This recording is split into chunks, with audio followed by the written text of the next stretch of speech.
kepada beliau. Ya.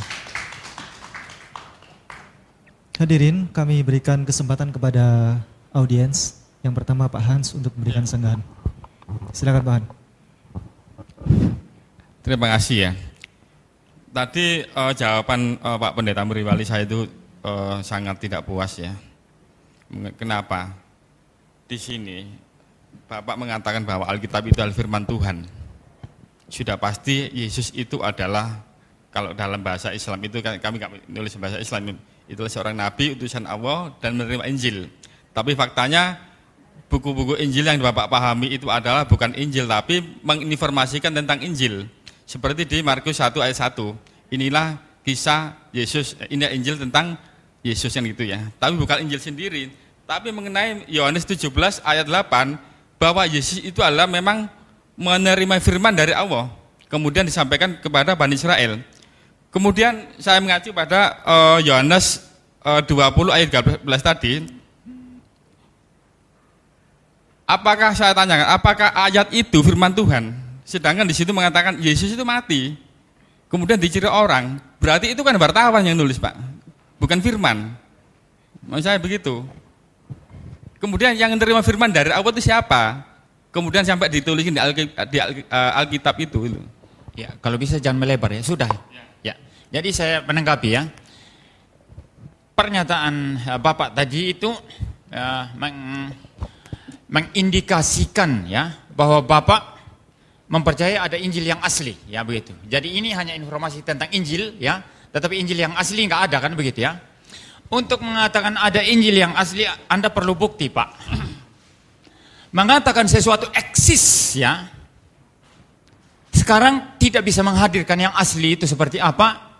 Ini sama dengan orang yang berkhayal atau orang berimajinasi kan begitu.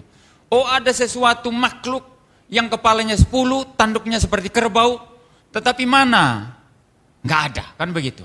Nah sekarang kalau saya tanya Bapak ya, katanya tadi ini hanya informasi tentang Injil, bukan Injil yang asli. Bapak bisa tunjukkan kepada saya yang asli mana? Ya, singkat tepat jelas saja Pak ya. Saya mengacu pada Markus 1 ayat 1. Tidak, Injil yang asli yang saya maksud, itu bukan asli. Kan menurut Anda bukan asli, yang asli menurut Anda mana? Gini Pak, kalau Bapak orang Kristen menanya pada saya tanya asli, nggak ada Yesus itu. Orang Kristen percaya ini asli sesuai dengan autograf, tapi Anda kan meragukan ini bukan asli, maka saya tanya yang asli mana? Nah mestinya tadi diskusinya seperti itu tadi kalau lebih elegan, maunya saya tingkatnya bermutu kan begitu. Nah, ya ini Bapak bagus, saya coba terus Pak. Gini Pak ya, kalau mengacu pada pengetahuan kami, ya Yesus itu bukan bahasa Yunani Pak. Ya. Yesus itu bukan bahasa Yunani. Yesus itu bahasa Aram.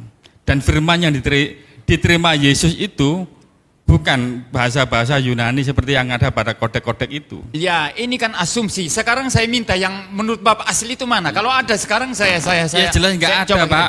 Nah, Anda mendasarkan. Jangan katakan bahwa firman itu dari Allah itu kitab terjemahan ini bilang asli. Jadi gini, tidak ada yang kitab terjemahan itu asli, tidak ada Pak. Ya, jadi gini, Anda mendasarkan ya pendapat argumentasi Anda ini kepada sesuatu yang tidak ada buktinya begitu. Jadi argumentasinya ini bagaimana? Tidak berdasar kepada sesuatu yang perlu dipahami bagi semua orang. Jadi, bahwa yang namanya teks terjemahan itu tidak asli. Yang namanya asli itu ada firman Tuhan, yaitu asli Pak. Tidak. Ini begini, kan jelas tadi Anda bilang ini hanya informasi tentang Injil yang asli tidak ada. Nah, Anda untuk meneguhkan klaim ini perlu didukung oleh data asli. Injil asli itu mana kan begitu? Kalau tidak ada itu klaim Anda ini kan klaim kosong kan begitu. Ini yang saya mau tegaskan. Betul tidak?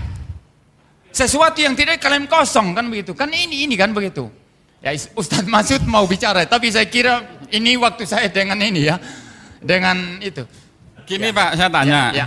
Apakah terjemahan itu asli Pak? Ya. Apakah teks terjemahan itu asli? Nah ini pertanyaannya saya bongkar terus ya. Pertanyaannya salah ya. Yang namanya terjemahan kok bisa jadi asli kan? Terjemahan ya terjemahan. Maka berarti saya jelaskan. Berarti kitab ya. Bapak itu tidak asli karena adanya teks terjemahan. Saya bilang tadi ya. Alkitab saya ini diterjemahkan sesuai dengan yang autograf. Yang autograf itu yang asli. Berarti ya. tidak asli Pak. Ya. Berarti tidak asli. Saya bilang yang asli autografnya dan ini terjemahannya jelas ya. Yang ortografi itu juga ada manuskrip disimpan di museum-museum di dunia. Bahasa Sebentar apa, Pak? dulu, saya jelaskan dulu. Ada, tetapi manuskrip itu bukan asli. Orang Kristen akui itu bukan asli. Manuskrip Terima kasih, Pak. salinan. Ini terjemahan.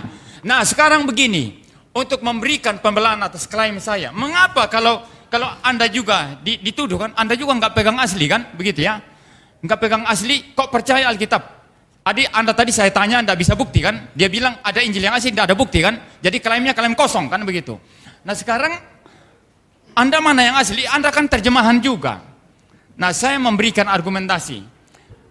Kembali kepada tesis saya, Alkitab ini ada karena diwahyukan, diilhamkan oleh Tuhan, dan termasuk pemeliharaan manuskrip, termasuk bagaimana diterjemahkan, sehingga ada versi terjemahan beda-beda, tetapi secara prinsip memberitakan Yesus itu tidak ada perbedaan prinsipil.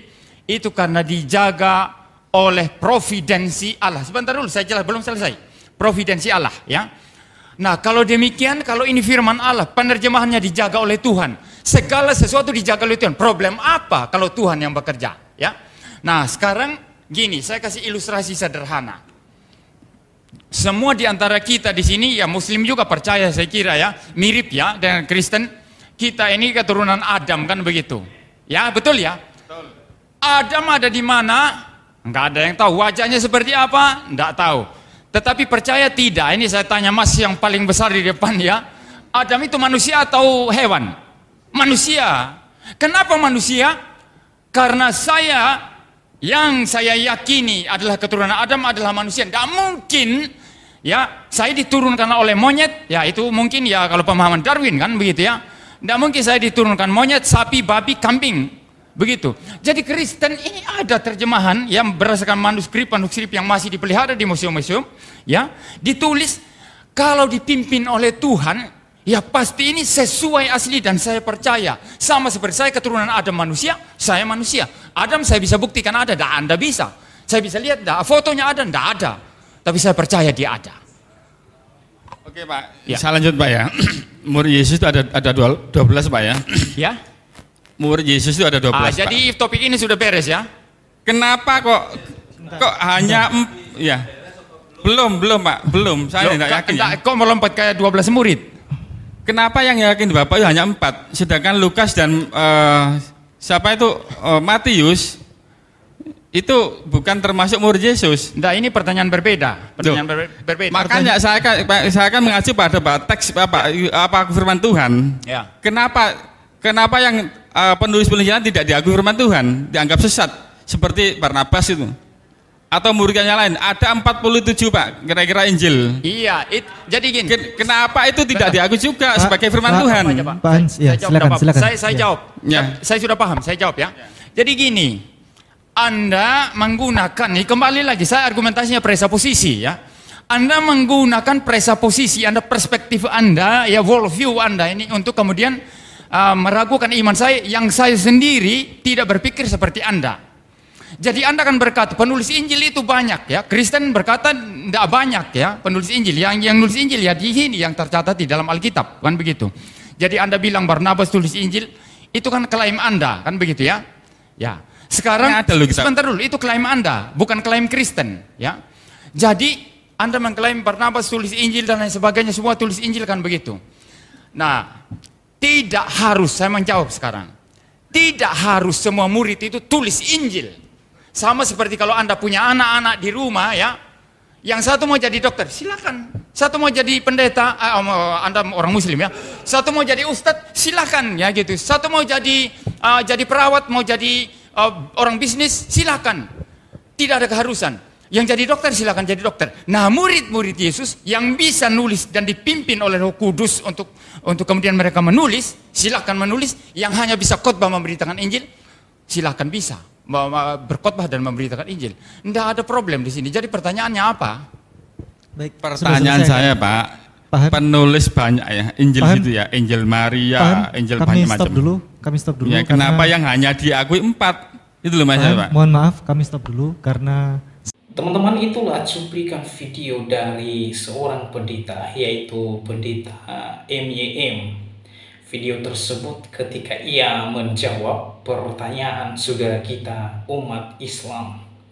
Dan di dalam cuplikan video tersebut, seorang muslim, kalau nggak salah sebagai ustadz, dan ustadz ini bertanya dan meragukan keaslian Alkitab. Lalu ia mengklaim bahwa Alkitab yang dipahami oleh orang Kristen pada zaman sekarang ini bukan kitab suci yang asli, katanya. Teman-teman, pernyataan ini mengindikasikan bahwa Alkitab yang dipakai oleh orang Kristen sekarang bukan kitab asli, atau dengan kata lain, Alkitab yang dipakai oleh orang Kristen yaitu kitab palsu. Ya, kira-kira begitu. Lalu di dalam video tersebut, Pendeta MYM menjawab ustadz ini dengan jawaban yang sungguh sangat-sangat berbobot. Jadi ketika Pendeta MYM menjawab ustadz ini, dan di sana kita melihat bahwa Alkitab, kitab suci yang rasional, koheren, konsisten, dan relevan. Jadi teman-teman, di dalam video tersebut secara pribadi saya sangat terberkati, dan oleh karenanya saya membagikan beberapa hal yang menjadi berkat untuk saya sendiri, dan saya share channel saya ini bahwa apologetika dan doktrin sangat penting sekali untuk dipahami. Seorang yang menjadi apologet, dua hal ini tidak boleh dipisahkan. Yang pertama, apologetika. Yang kedua, doktrin dan pemahaman saudara dan saya terkait dengan Alkitab. Jadi penting sekali doktrin dan pemahaman saya dan saudara untuk berapologetika. Karena kenapa? Kita harus tahu dan memahami iman yang kita yakini serta doktrin-doktrin, sehingga kita boleh mengcounter orang-orang yang mempertanyakan iman kita. Jadi apologetika sangat penting bagi kita umat yang pengikut Yesus Kristus. Karena itu ada tertulis di dalam Alkitab bahwa kita harus siap sedia untuk memberi pertanggungan jawab terhadap orang-orang yang mempertanyakan terkait dengan iman kita. Sekali lagi, ada dua hal penting, yaitu apologetika dan doktrin. Itu yang pertama. Yang kedua, jika saudara memperhatikan video tadi, Pendeta MYM tidak langsung menjawab dengan ayat-ayat Alkitab, tidak. Tetapi ia menggunakan apologetika presupposisi. Apologetika ini dikemukakan oleh Cornelius Van Til, yaitu menunjukkan, membongkar kesesatan atau kesalahan berpikir seseorang terhadap iman kita. Sekali lagi, apologetika presupposisi yaitu apologetika yang menunjukkan, membongkar kesesatan dan kesalahan berpikir seseorang terhadap iman yang kita yakini. Itu yang kedua. Yang ketiga, di sini saya melihat dan memahami bahwa ketika ada orang yang menuduh Alkitab tidak asli atau dengan kata lain palsu, sebenarnya beban pembuktian terletak kepada yang menuduh, bukan kepada kita orang Kristen. Ya, sekali lagi, ketika ada orang menuduh bahwa Alkitab itu palsu, tidak asli lagi, beban pembuktian bukan terletak kepada orang percaya, tetapi terletak kepada orang yang menuduh Alkitab. Dengan kita mempertanyakan balik dengan pertanyaan seperti begini: kapan Alkitab dipalsukan? Siapakah yang memalsukan Alkitab?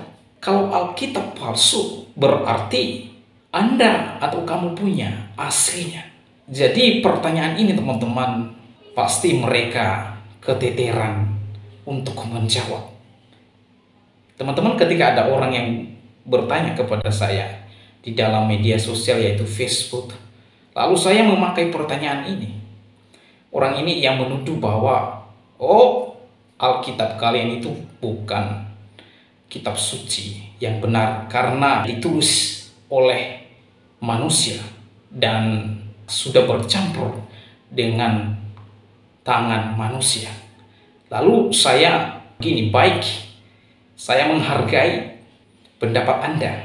Lalu saya mempertanyakan, kalau Alkitab itu palsu dan tidak asli lagi, maka pertanyaan saya untuk Anda harus jawab, kapan Alkitab dipalsukan? Dan siapa yang memalsukan Alkitab? Karena Alkitab itu palsu dan tidak asli lagi, berarti saudara punya yang aslinya. Nah, di sini orang itu tidak bisa membuktikan apa-apa ketika saya bertanya, kalau Alkitab memang sudah dipalsukan dan tidak asli lagi, berarti kamu punya yang aslinya.